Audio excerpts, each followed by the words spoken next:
သားတို့သမီးတို့ရေမင်္ဂလာညချမ်းပါကွယ်ဒီနေ့ညဆင်မဖတ်ပြမယ်ပုံမြင်လေးကတော့ရေသူမာလေးမာယာတဲ့ဟိုးရှေးရှေးတုန်းကရေအောက်တိုင်းပြည်တစ်ခုကပြင်ကြီးမှာသမီး3ယောက်ရှိတဲ့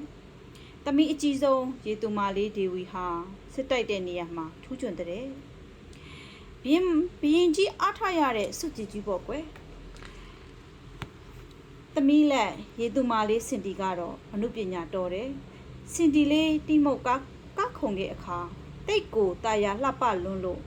တိုင်းသူပြည်သားတွေကစင်တီကိုအသေးဆွဲချစ်ကြတဲ့သမီးအငယ်ဆုံးရေသူမာလေးမာယာကတော့စာပေလေးလာတက်တဲ့ပညာရှိလေးပေါ့ကွယ်လိမ္မာရင်ကျေးတဲ့မာယာကိုနန်းတော်ထဲကလူတွေရောပြည်သူတွေကပါလေးစားချစ်ခင်ကြတယ်တနေ့တော့ဘရင်ကြီးဟာနေထိုင်မကောင်းဖြစ်တဲ့ဒီတော့သူမရှိတဲ့အခါသူ့ရဲ့အရိုက်ရာကိုစက္ခံဖို့ဘယ်သမီးတော်ကိုရွေးချယ်ရမလဲလို့တွေးမိတာပေါ့ဒါပေမဲ့ဘယ်သူကိုရွေးရမလဲ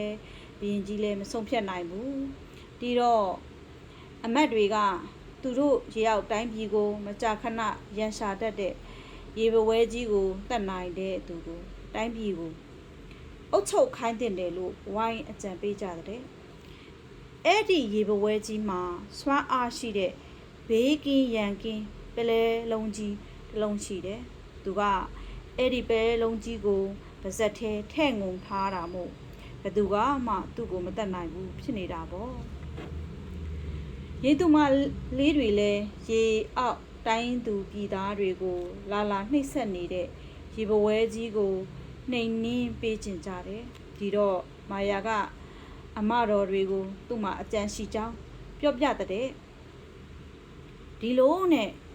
ရေသူမာလေးမာယာပြောတဲ့အတိုင်းရေသူမာလေးစင်ဒီဟာသူ့ရဲ့ဆောင်းကိုယူပြီးရေပဝဲကြီးကိုရေပဝဲကြီးနေတဲ့ဂူပေါဝမှာသွားတီးတဲ့တာယာတဲ့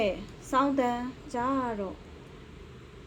ကောင်းထုတ်ကြည့်လာတဲ့ရေပဝဲကြီးရဲ့မျက်နှာကိုရေသူမာလေးမာယာကနှာချေမုံတွေနဲ့ဖြန်းလိုက်တဲ့ရေပဝဲကြီးနှာမွန်ပြီးဟတ်ချိုဆိုပြီးနှာချေလိုက်တော့သူငုံထားတဲ့ဘေးကင်းရန်ကင်းပလဲလုံးကြီးကသူ့ပါစက်ထဲကနေအပြင်ကိုထွက်ကြသွားပါလေရောပလဲလုံးကြီးမရှိတော့တဲ့အခါအကာအကွယ်မဲ့သွားတဲ့ရေပဝဲကြီးကိုရေသူမာလေးဒေဝီက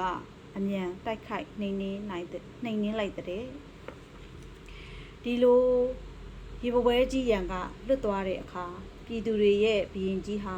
ရေသူမာလေးမာယာရဲ့အကြံကြောင့်ဒီလိုနှိမ်နင်းနိုင်တာမို့မာယာကိုဝိုင်းပြီးဘရင်မကြီးလှုပ်ခိုင်းကြတဲ့